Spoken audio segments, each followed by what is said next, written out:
When it comes to the meniscus, if we look at your knee here, we'll know that there's a bone here, and there's a bone here, and there's some other stuff going on, but there's a space in between. That space is where the meniscus is supposed to act as the pressure barrier. So the first exercise I'm going to give you is a knee extension exercise.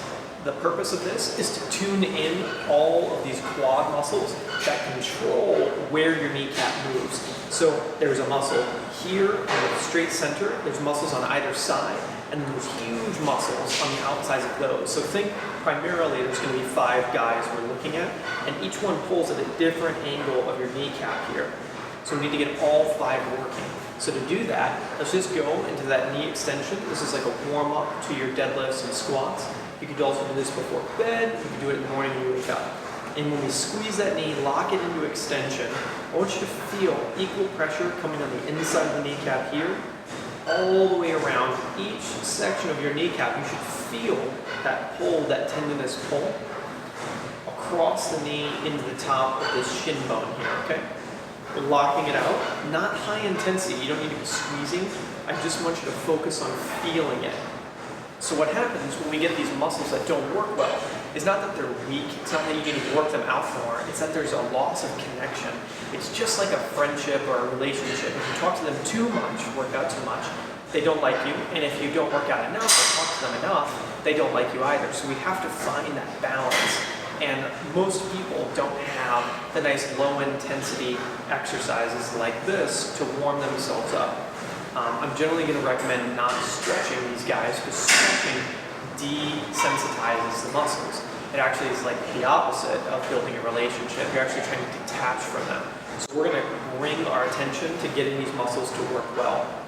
So let's just say you're doing this guy on the bed in the morning and at night. You only need to do a couple repetitions. The goal isn't to get 3 sets of 20. The goal is to get sensitivity. Once you can feel what I'm describing and you can accurately get this to be reproducible, you've succeeded. So when I come down, I'm trying to feel my hamstrings. You're going to go on the edge of the bed. If you have a table with a headrest, wonderful. You do it before and after a massage. You'll come down. You're going to lift that knee. You're going to bend it like that. And you're going to squeeze these muscles and these muscles the same way you would squeeze your bicep.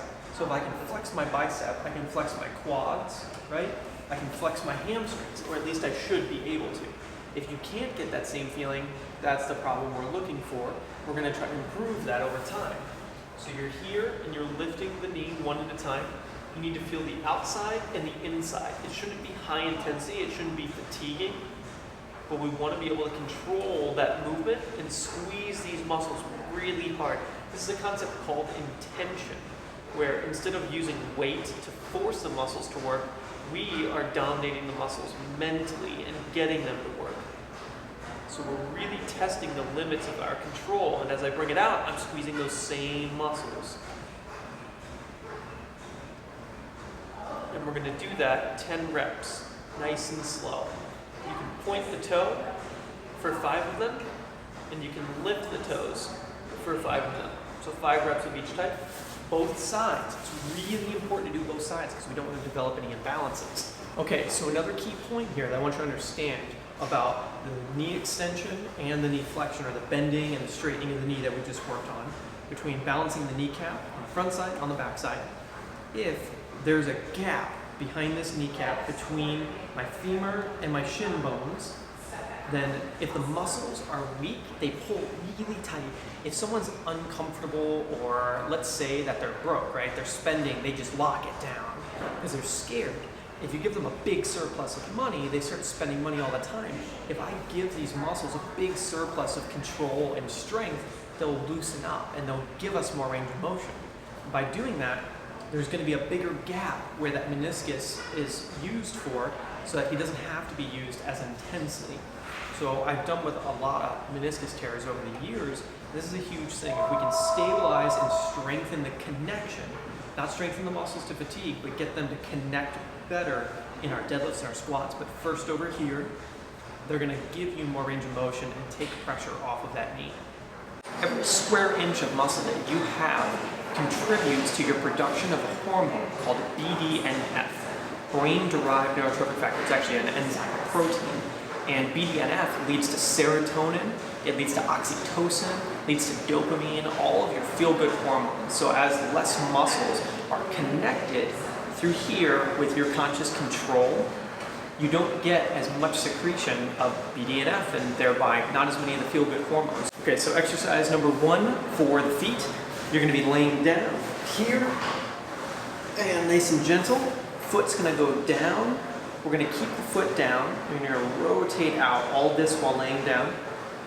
What you're gonna be focusing on the outside of the calf muscles here and the inside of the foot arch muscles here. So you're gonna be pushing down through the big toe and rotating out.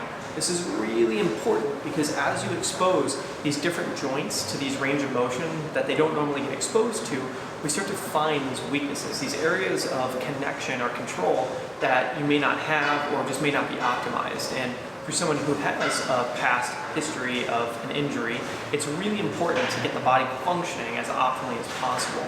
So it's not about strength per se, it's about strength of communication. Do you have the control over that area or not?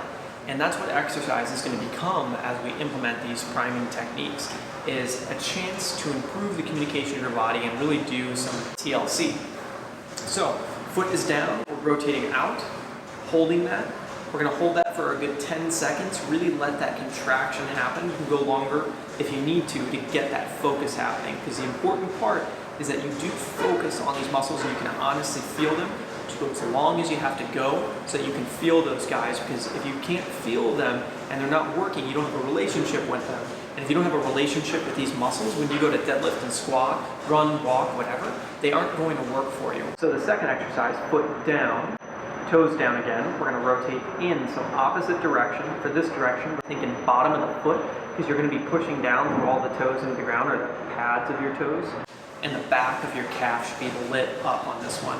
We're not going to high intensity, we're going to an 8 out of 10. We want to stimulate the muscles, we do not want to beat up the muscles. So I always say use them, don't abuse them with priming. And then nice and gentle, after 10 seconds or so, we'll come in, you might get a cramp like I just did. And then the third and fourth exercise we're here, we're going to lift up.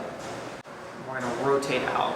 Very specific, precise motions while we're over here, and then we'll integrate these different feelings while we're over there. So we get the muscles on the outside of the foot here and the top of the foot here.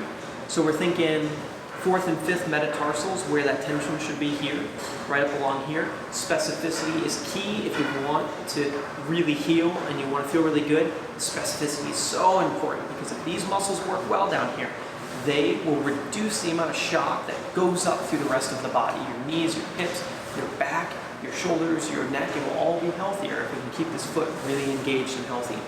And the last exercise for the foot will be raising up, and we're going to be rotating in. Okay, this is on the front of the shin here and down through the arch. So we're really focusing on getting these guys to contract, right? Without having to force them, we don't want to jam it. This shouldn't be a very battling type thing. It shouldn't feel like a workout. It should feel like yoga, very low intensity. And then nice and gentle, lowering it down. We go through all 4 of those exercises 2 or 3 times until you feel like you have a lot of control and you can fatigue those muscles at will. Because you will feel immediately, like you will do these exercises, you will walk around, you will feel a difference in the way that your body is moving, how your foot feels on the ground, and if you don't, we're doing something wrong, let me know, and we need to advance our knowledge in this whole process. For our hips, to warm these guys up and to establish that connection that's vitally important to doing exercise and living life without problems, we're going to get legs straight, we're going to bring it forward, we're going to tune in all these quad and all these hip flexor muscles, and then we're going to slowly push end range and draw a circle on the outside. We're going to constantly be pushing. It's very important to stay intentional about this movement and really get the end range, because it's going to improve so quickly that if you autonomously do this exercise, it's going to really quickly become easy because you're not pushing the end range anymore, because it's just improved so much. And then we're going to do 12 reps on each leg, nice and slow, about this tempo, with 2 variations. You're going to either keep the toes up like this, or you're going to point the toes like that. Both of them are going to be challenging in their own respects, and the range of motion out here will change based on your foot angle. And it's just good to note how that is over time. This is just, you'll do 1 set of this on each side before you do what Tim's having you do with your deadlifts and squats. Make sure you're stabilizing and holding something, because if you're not, you're going to get less range of motion out of everything and less total control. Remember, this isn't about pushing the intensity, this is about pushing the range and getting a connection to these muscles. As I said before, how we do exercise is far more important when it comes to healing these injuries and not getting discomfort in everyday life than the intensity or the sets and reps of your exercise. So we're going to draw that same concept from priming on the table into this intention while exercising to use these muscles that maybe your communication with isn't superb right now. So let's go to the deadlift. And if you remember, we focused on these quad muscles here, so we want this nice balance around the kneecap, specifically when we're all the way up and then controlling that tension on the way down the whole way. Then the second big part of your deadlift or your squat is going to be the foot mechanics of it. So as you come down, I'm going to show you with your foot how it needs to collapse. So barefoot is probably the best way to go about making this happen when you have a meniscus issue. That if your foot can't collapse because they put in an arch support, you can't get the maximum amount of surface area. So if we're here, and I'm thinking about my feet are slightly rotated out, coming down, I'm focusing on these quads and focusing on the outside calf muscles here on my foot and the arch. I want that arch to collapse into the ground, but I don't want my knees to come in and doing that. So I want to splat my arches on the ground, but I don't want my knees to collapse. And I'm going to focus on the quads. So nice and gentle.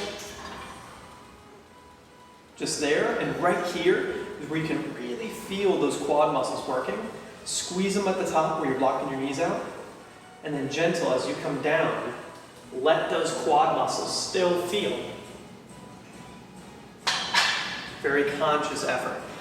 There's a couple of fundamental things that I want you guys to understand that's going to help this injury along and get it to the point where you can't even tell you have it, hopefully until the day that you die. And that's exercise needs to be very intentional. We need to focus, we need to tune into these muscles. We can't just always come in and zone out during exercise like you see the women do when they do their cardio for 3 hours at a time. We want to be very active in our brains during this because, like I said earlier, muscles are very important to your hormones, your happiness, and your joint control. So as we do these exercises and we're trying to strengthen these muscles, we also need to be trying to strengthen that connection to them. I recommend you do this entire routine before you work out and the entire routine before bed. It should take you a grand total of 7 minutes to do the 4 foot exercises, 2 rounds through, 10 seconds for each position. So down and out, down and in, up and out, up and in, 10 seconds per time. Remember, this is a time where we want to TLC your body, we want focus, and we want to make sure that you can honestly feel those different areas that I pointed out earlier. And if you guys have any questions, feel free to reach out. I'll always be willing to write you a thesis and try to condense it to the best of my ability.